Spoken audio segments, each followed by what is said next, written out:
अगर स्ट्रेंथ की बात करें तो स्ट्रेंथ को सिंपली डिनोट किया जाता है एस से, है ना। और इसे डिफाइन करने का तरीका क्या है, तो कहता है क्या, तो मास ऑफ सॉल्यूट, है ना, मास ऑफ सॉल्यूट, है ना, किस में, ग्राम में, मास ऑफ सॉल्यूट इन ग्राम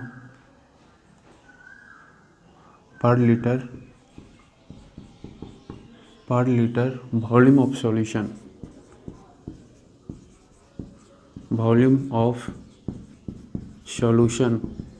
पर लीटर वॉल्यूम ऑफ सॉल्यूशन किस में, तो दैट इज अ लीटर में। समझ रहे हो। ऑलरेडी हमने स्ट्रेंथ की बात करें तो स्ट्रेंथ आपके डिफिनेशन से निकल के आएगा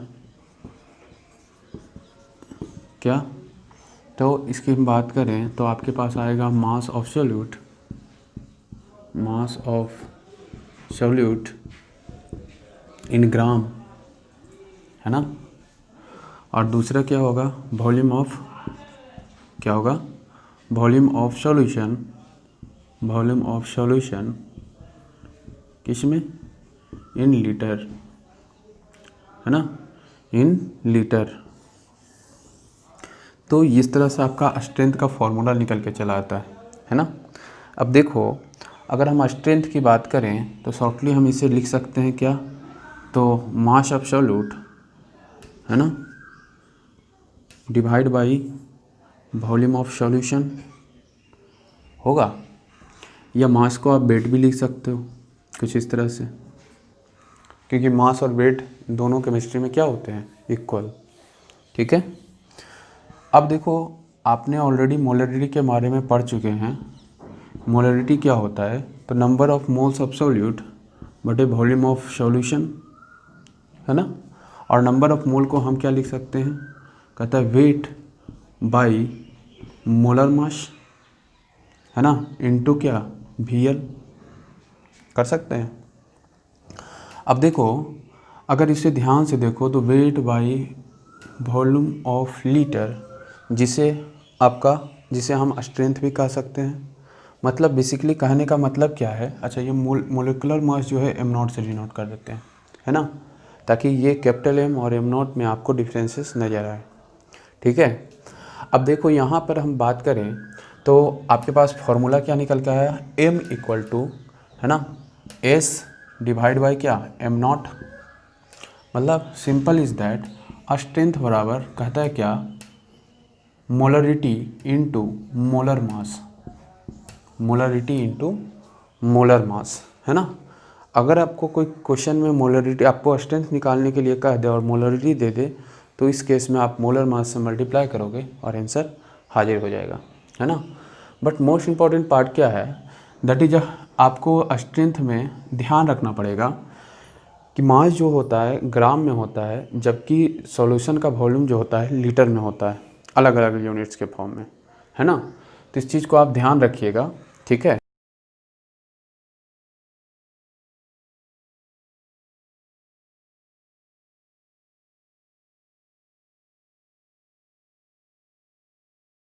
करें फॉर्मेलिटी के बारे में, तो सिंपल सा कहता क्या है कि simply number of 4 mole of solute per unit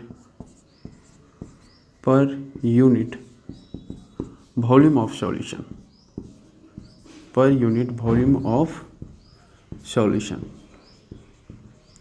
ये क्या हो गया, फॉर्मेलिटी इक्वल टू क्या होगा, फॉर्मूल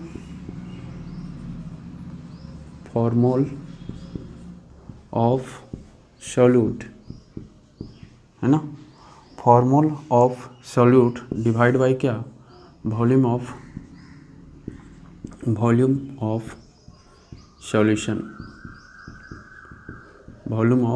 सॉल्यूशन। ठीक है। अब यहाँ पे देखिए, ये तो आपका फॉर्मूला निकल के आ गया। मोस्ट इम्पॉर्टेंट क्या है कि फॉर्मेलिटी बराबर हम क्या लिख सकते हैं, तो फॉर्मेलिटी बराबर हम लिख सकते हैं 4 मोल को हम लोग FM और volume of solution in litre होगा। ठीक है। अच्छा, अगर हम बात करें कि फॉर्मोल इक्वल टू FM/V हो गया, तो फॉर्मोल है क्या? तो बेसिकली अगर हम बात करें फॉर्मोल को निकालने का तरीके में, तो फॉर्मोल इक्वल टू होता है वेट, है ना, डिवाइड बाई मास ऑफ, है ना, क्या होगा, that is a mass of फॉर्मोल।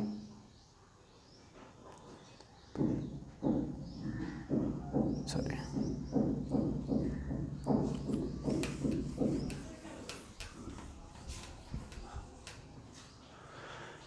देखिए फॉर्मुलिटी बराबर फॉर्मूला क्या निकल आया, formal of solute by volume of solution, है ना, जिसे हम डिनोट कर सकते हैं F इक्वल टू फॉर्मोल, है ना, फॉर्मोल दैट इज एन, है ना, of solute by volume of solution. तो ये निकल के आ गया। अब कहता है फॉर्मोल इक्वल टू क्या होगा, इसके लिए समझो। फॉर्मोल इक्वल टू कहता है, फॉर्मोल इक्वल टू कहता है क्या, that is FN equal to weight by FM, है ना, वेट बाई क्या, FM।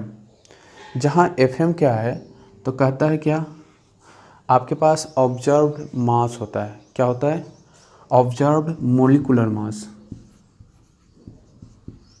Observed molecular mass, molecular mass. ठीक है। तो इस तरह से आप क्या कर सकते हो, फॉर्मुलिटी को डिफाइन कर सकते हो। बट बेसिक थिंग इस क्या कहता है कि आपको एक रिलेशन बताइए, किसके बीच में, फॉर्मुलिटी एंड नॉर्मलिटी के बीच में। तो नेक्स्ट हेडिंग आप डालिए क्या, ऐसे हम यहाँ पर कर देते हैं, है ना, कहता है रिलेशन बिटवीन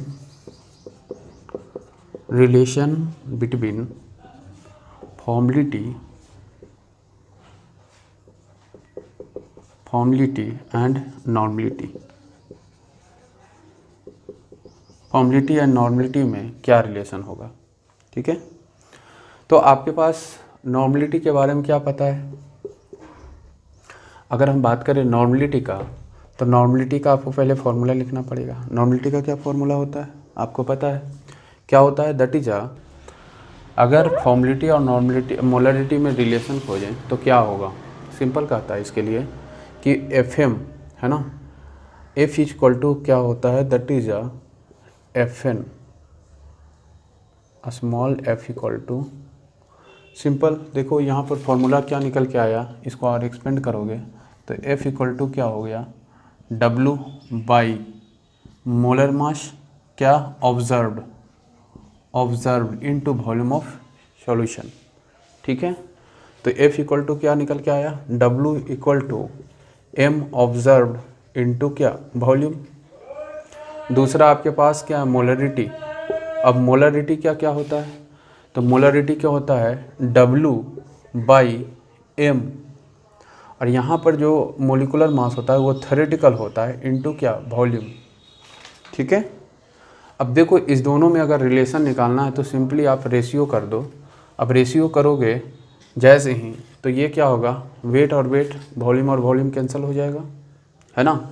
तो आपके पास फॉर्मुलिटी बाई अगर मोलरिटी की बात करें तो क्या हो जाएगा, वो ये ऊपर चला जाएगा, दैट इज MT बटे क्या, MT मीन्स क्या हुआ, मोलिकुलर मास ऑफ थ्योरेटिकल, है ना, एंड ये क्या हो गया, OBS मतलब मोलिकुलर मास ऑब्जर्व्ड। ठीक है। अब कहता है molecular mass theoretical and molecular mass observed का एक रेशियो आता है जिसे हम I से डिनोट करते हैं, है ना, किससे डिनोट करते हैं, I से डिनोट करते हैं। और फाइनली निकल के क्या आता है, I इज कॉल्ड क्या, want Hoff factor, want half factors कहलाता है। समझ रहे हो, मतलब फॉर्मुलिटी बाई मोलरिटी क्या हो गया, MT divide by, MT means molecular mass theoretical divide by molecular mass absorbed equal to क्या होगा, I that is van't Hoff factor के बराबर होगा। ठीक है। तो इस तरह से आपका फॉर्मुलिटी को आप डिफाइन कर सकते हो, जिसमें एक रिलेशन जो काफ़ी ज़्यादा यूज होगा आगे चल के, वो क्या है, तो relation between formality and molarity, है ना। और उसका सिंपल सा रिलेशन क्या आ गया, formality by molarity equal to, है ना, M theoretical by M absorb that is equal to, और ये किसने दिया था, van't Hoff factor, that is एक साइंटिस्ट थे वांट, उन्होंने इस चीज़ को दिया था। ठीक है, तो इस तरह से आपका एक सेक्शन जो काफ़ी ज़्यादा आपको इम्पोर्टेंट, एक का लास्ट पोर्शन बचा हुआ था, एक पीपीएम है ना, 7वां नंबर में हमारे पास क्या बचा हुआ था, पीपीएम। ठीक है, तो देखेंगे उसको।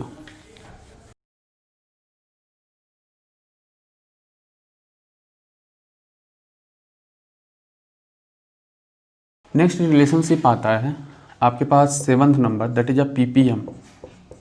अब पीपीएम इस ए सेक्शन में मैंने बताया था कि आपके पास दो होगा, एक वॉल्यूम बाई वॉल्यूम और दूसरा क्या है, वेट बाई वॉल्यूम। ठीक है, अब पीपीएम की बात करें तो ppm itself suggesting the name क्या, पार्ट पर मिलियन। जैसे हम लोग परसेंटेज वॉल्यूम बाय वॉल्यूम निकालते थे तो उसमें क्या होता था, volume of solute divide by क्या होता था, volume of solution, volume of solution into क्या 100, कुछ इस तरह से होता था, परसेंटेज निकालना था। अब देखो पीपीएम निकालना है तो पीपीएम जो वॉल्यूम बाय वॉल्यूम होता है उसका रिलेशनशिप भी एज सिमिलर टू इसके है, बट डिफरेंसेस है, लिटिल बिट डिफरेंसेस, उसको आपको ध्यान रखना पड़ेगा। क्या कहता है, वॉल्यूम ऑफ सॉल्यूट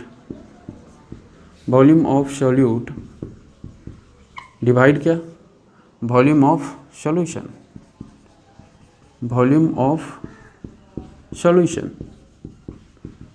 इनटू क्या, मिलियन है, और मिलियन का मतलब क्या होता है, 10⁶ होता है। तो वहाँ परसेंटेज होता था तो 100 से मल्टीप्लाई करते थे, यहाँ मिलियन है तो कितना से मल्टीप्लाई करना पड़ेगा, 10⁶ से। समझ रहे हो, ये आपके पास एक फॉर्मूला हो गया। लास्ट फॉर्मूला क्या है, वेट बाई वॉल्यूम। तो पीपीएम वेट बाई वॉल्यूम, इसका क्या होगा फॉर्मूला, तो वेट बाई वॉल्यूम का सिंपल सा आप सेम वे में लिख सकते हो, है ना। यहाँ पर क्या होगा, मास ऑफ सॉल्यूट या weight of solute divide by क्या, वॉल्यूम ऑफ सॉल्यूशन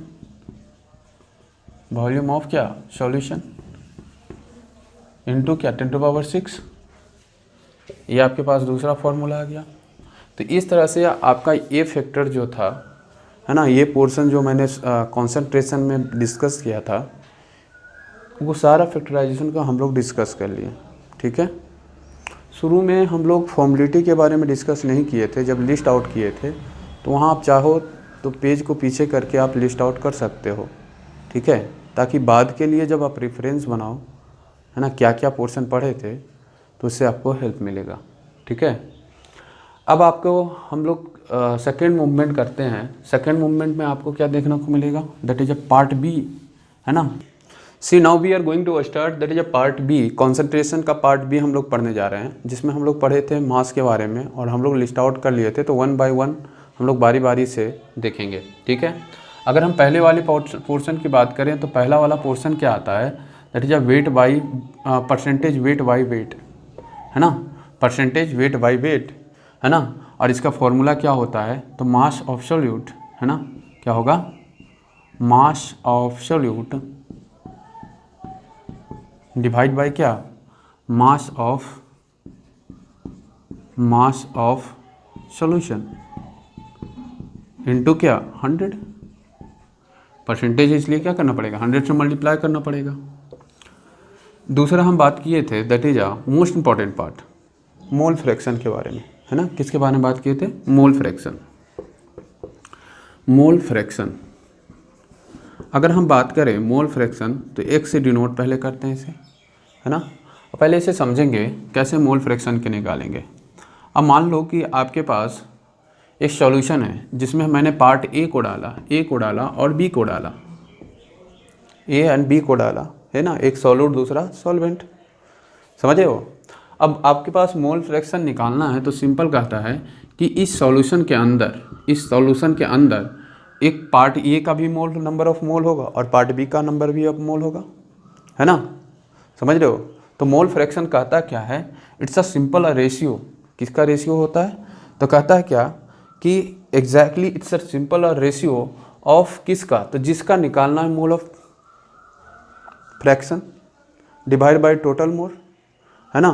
तो सिंपल इज दैट उसका रिप्रेजेंट मोल फ्रैक्शन, अगर मान लीजिए आपके पास एक्स ए का निकालना है, तो एक्स ए का कितना नंबर ऑफ मोल होगा इस सॉल्यूशन के अंदर, तो एन ए होगा, है ना। और टोटल नंबर ऑफ मोल्स इस सॉल्यूशन के पास कितने होंगे, टोटल नंबर ऑफ मोल कितने होंगे, तो that is N A plus N B के बराबर होंगे। यही हो गए। या दूसरे तरीके से हम इसे ऐसे भी रिप्रेजेंट कर सकते हैं, एन ए डिवाइड बाई क्या, N T, N T means total, ठीक है। अब यहाँ पे देखो, तो यहाँ से फॉर्मूला एक निकल के आया, ये इस सेम वे में आप एक्स बी का भी वैल्यू निकाल सकते हो क्या। एक्स बी इक्वल टू क्या होगा, एन बी डिवाइड बाई क्या, N A plus N B होगा। मतलब mole fraction of A component, है ना, और mole fraction of B component, दोनों का अलग अलग, है ना। अब देखो इससे हम लोग क्या कर सकते हैं, एक रिलेशन निकाल सकते हैं। कैसा रिलेशन, देखो अगर हम बात करें, अगर इस दोनों को हम ऐड कर दें, इक्वेशन 1 एंड इक्वेशन 2 को, इक्वेशन 1 एंड इक्वेशन 2 को अगर ऐड हम कर दें, that is X A plus X B.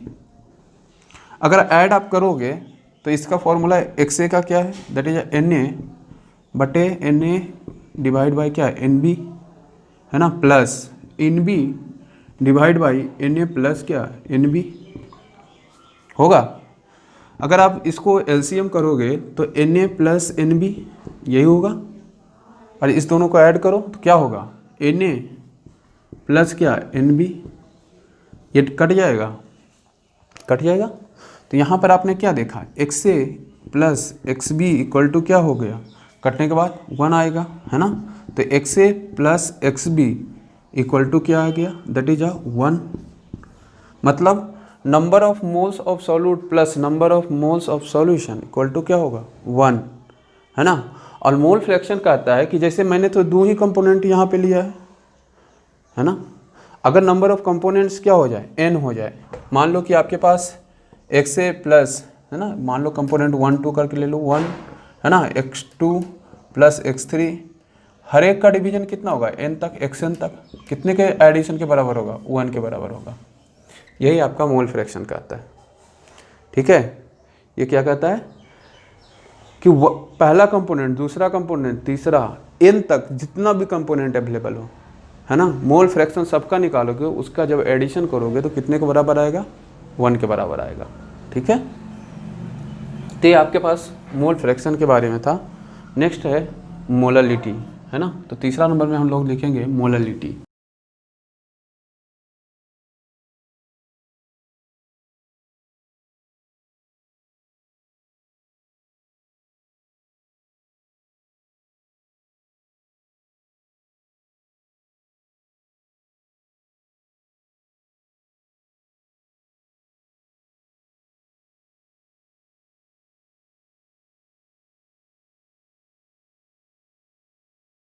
Next आपका क्या है, मोललिटी, है ना। अगर हम मोललिटी की बात करें तो इसे हम डिफाइन करते हैं number of mole of solute,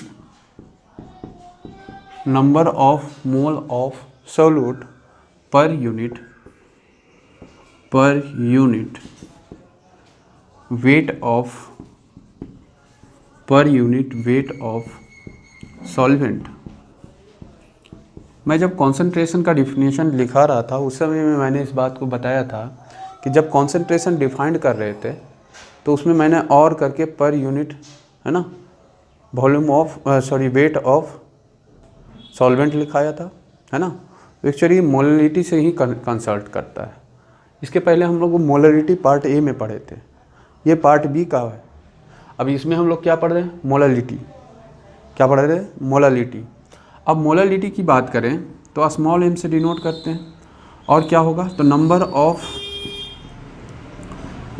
of mole of solute divide by क्या, अगर हम बात करें तो वेट ऑफ सॉल्वेंट क्या होगा, वेट ऑफ सॉल्वेंट इन क्या, केजी। ठीक है, मतलब क्या होगा कि molarity equal to number of mole divide by क्या, वेट ऑफ सॉल्वेंट, है ना, इन केजी। इसको और एक्सपेंड करके आप लिख सकते हो क्या, बिल्कुल।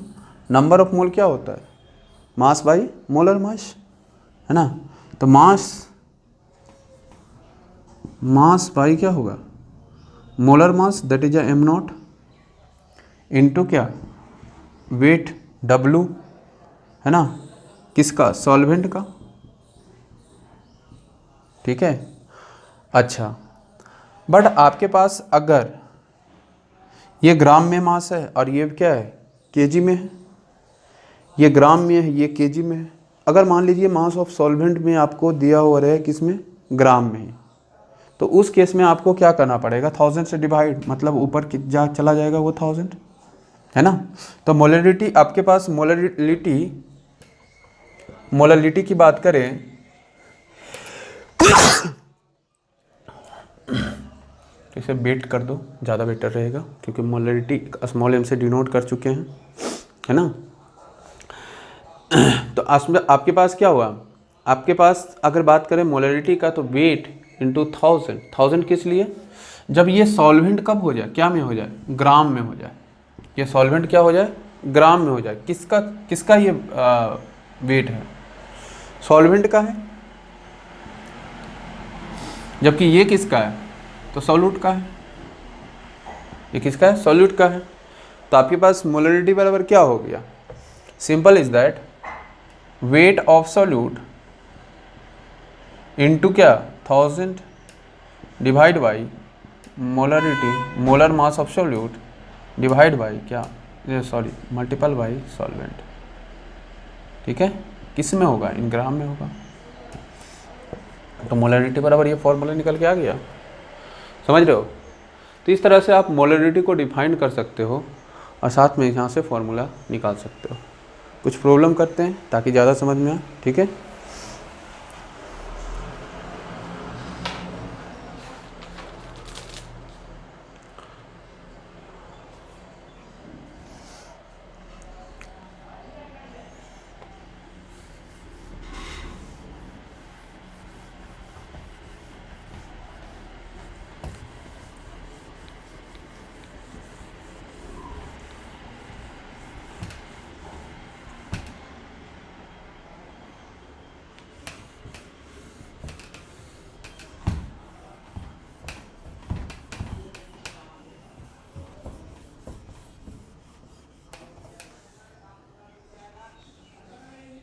देखो पहला क्वेश्चन क्या कह रहा है कि एक सॉल्यूशन है। इस क्वेश्चन को आप देख लीजिए, पहले एक बार पढ़ लीजिए, कोशिश कीजिए खुद से ये बनाने का। देखते हैं, ये solution is prepared by glucose and water, है ना। किससे बनाया जा रहा है, ग्लूकोज एंड वाटर से बनाया जा रहा है। इन विच मोल फ्रैक्शन कितना दिया हुआ है, 0.4। कितना दिया हुआ है, 0.4। तब कहता है आप मोलिलिटी फाइंड आउट कीजिए, है ना। क्या कीजिए, मोलिलिटी फाइंड आउट कीजिए, that is a small m।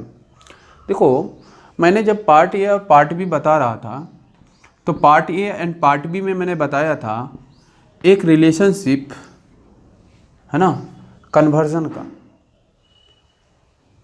जब आपको इंटरचेंज करना पड़े प्रॉपर्टी, तब कन्वर्जन डेंसिटी यूज होता है ना। बट इंट्रा मतलब बी वाले बी सेक्शन से ही मिले, जैसे मोल फ्रैक्शन यहाँ दिया हुआ है डेटा क्वेश्चन में और मोलरिटी निकाल रहा है, तो वो बी सेक्शन का पार्ट है। अब बी वाले सेक्शन वाले पार्ट में फ़ायदा ये हुआ कि आपको डेंसिटी वगैरह यूज नहीं करना पड़ेगा, ठीक है। तो हम लोग बनाते हैं इसे। अब हमें क्या करना है, फाइंड आउट मोलरिटी, है ना। और क्या दिया हुआ है, मोल फ्रैक्शन दिया, कितना, 0.4। कितना दिया हुआ है, 0.4। तो तरीका क्या होगा, अगर देखो हमारे पास मोल फ्रैक्शन दिया हुआ है दैट इज 0.4, इसका मतलब क्या है, इसका मतलब ये है कि आपके पास नंबर ऑफ मोल ऑफ किसका, ग्लूकोज एंड वाटर है, तो ग्लूकोज ऑफ कोर्स सॉल्यूट होगा। और 0.4 है तो मतलब फ्रैक्शन में मैक्सिमम 1 हो सकता है, और वो 0.4 बता रहा है, मतलब 50 से लेस है, तो मतलब दैट इज अ ग्लूकोज होगा, है ना।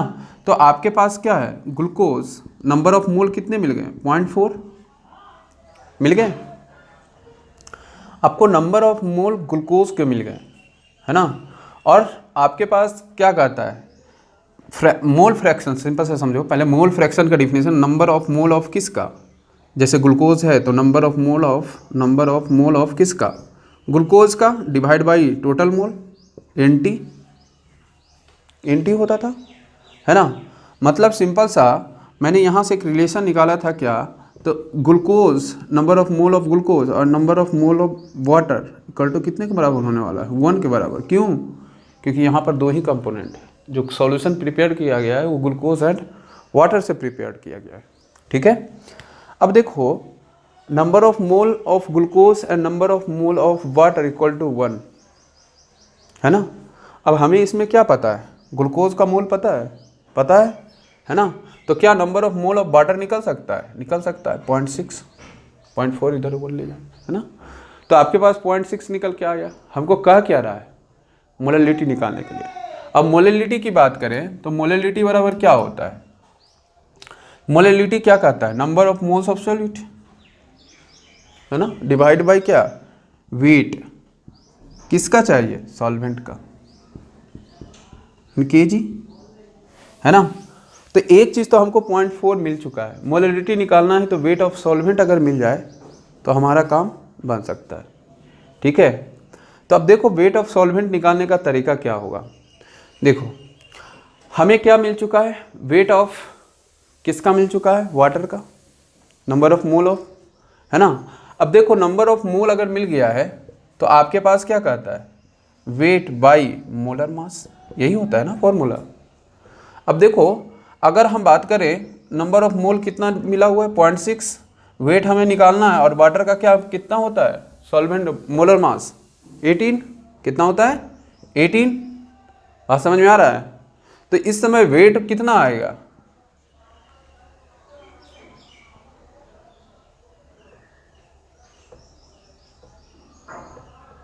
कितना आएगा 10.8, कितना ग्राम में आएगा, है ना।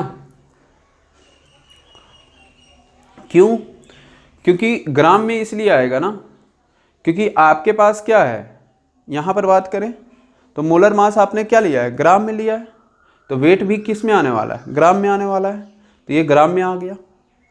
बट कंडीशन कहता है मोलैलिटी निकालने के लिए कि ये केजी में होना चाहिए। अगर ग्राम में दिया हो रहे तो ऊपर आपको क्या करना है, 1000 से मल्टीप्लाई, यही किया करते थे हम लोग, लास्ट फॉर्मूला ड्राइव किए थे। अब देखो नंबर ऑफ मोल की बात करें ऑफ सॉल्यूट, तो ये तो 0.4 पता है ना। इसका वेट भी पता हो गया 10.08 8 इंटू क्या 1000, है ना। तो मोलैलिटी कितना आ गया, ये आ गया आपके, इसको कैलकुलेट कर लो, ठीक है। इसको दशमलव हटाओगे, हट जाएगा,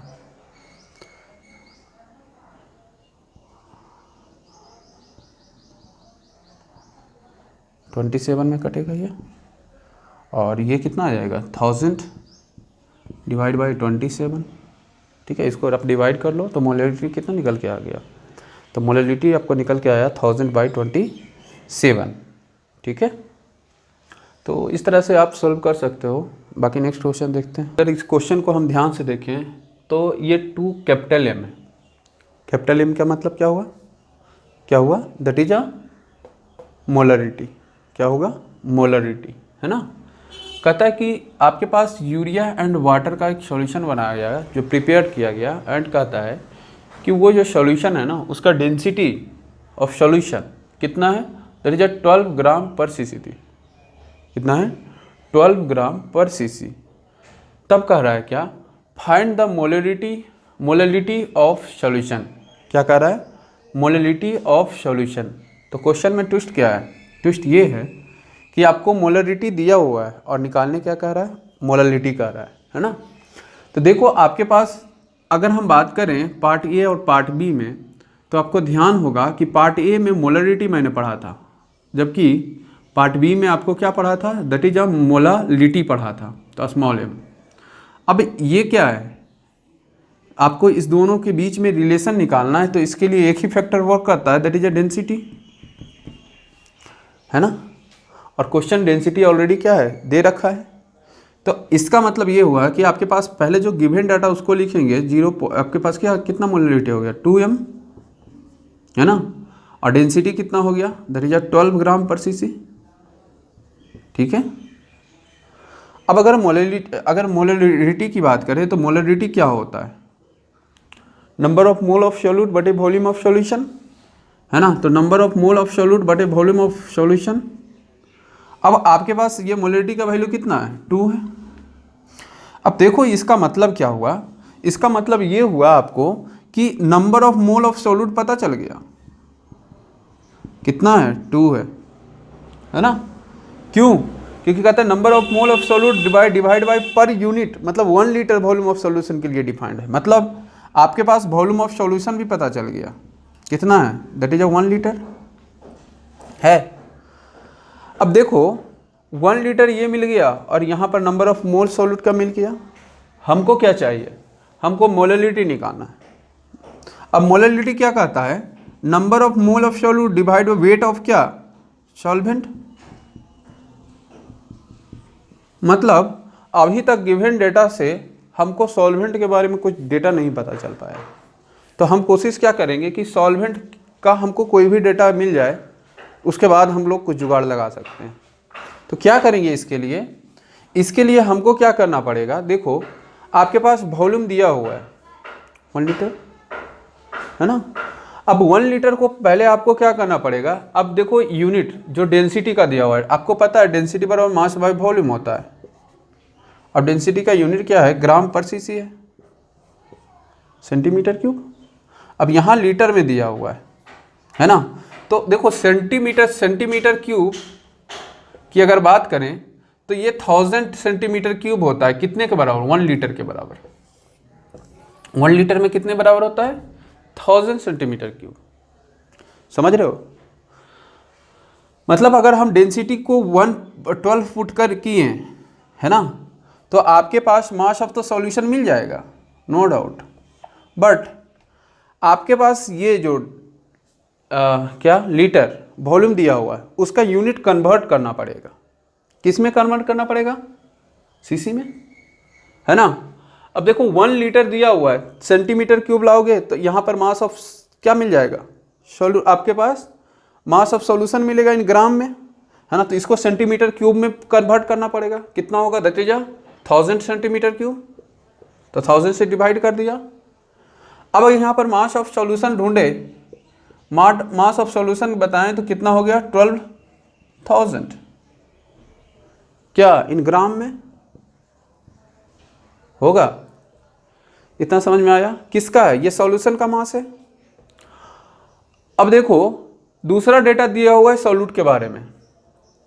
सॉल्यूट के बारे में क्या किया कि आपके पास नंबर ऑफ मोल, तो क्या होता है, यहां पर यूरिया है सॉल्यूट, तो नंबर ऑफ मोल क्या होता है, वेट बाई मोलर मास। अब यहां नंबर ऑफ मोल कितना है, 2 है, वेट इसका निकाल दे इन ग्राम में, तो मोलर मास कितना होगा यूरिया का। तो यूरिया का पहले फॉर्मूला पता करना पड़ेगा, कितना होता है, तो उसका फॉर्मूला होता है NH2CONH2।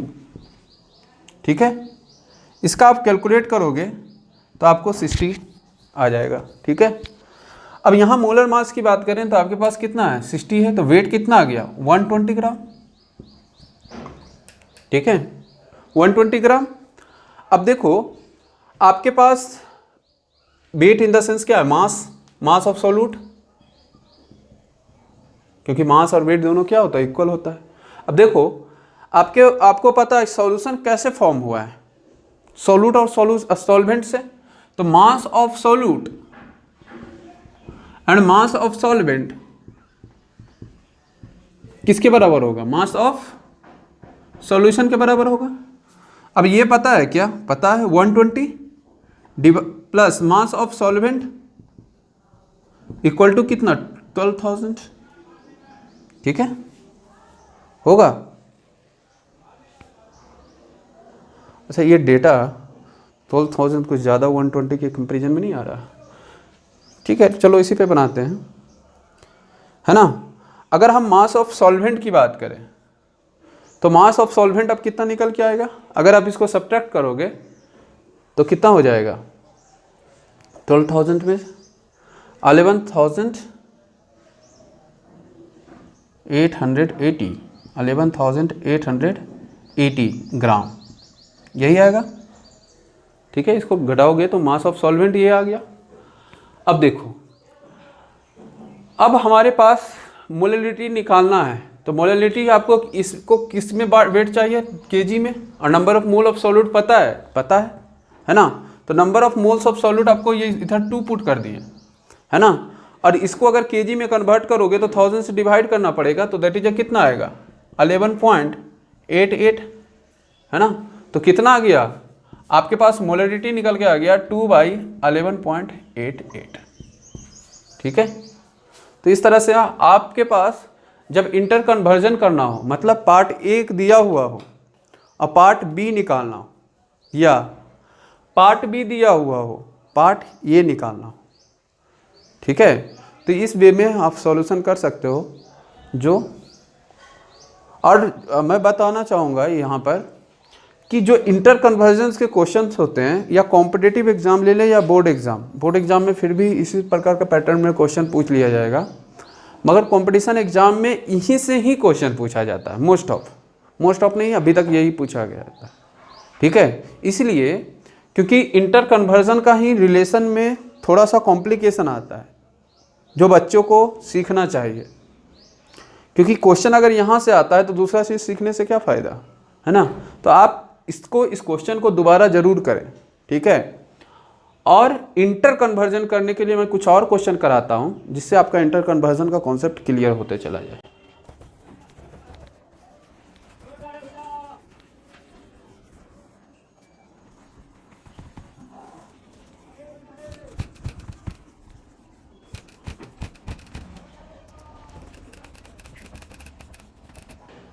देखिए, इस क्वेश्चन को आप देखिए, और ये भी आपको DC मोलर यहाँ पे आपको लिखा हुआ है 10⁻⁻1 होता है।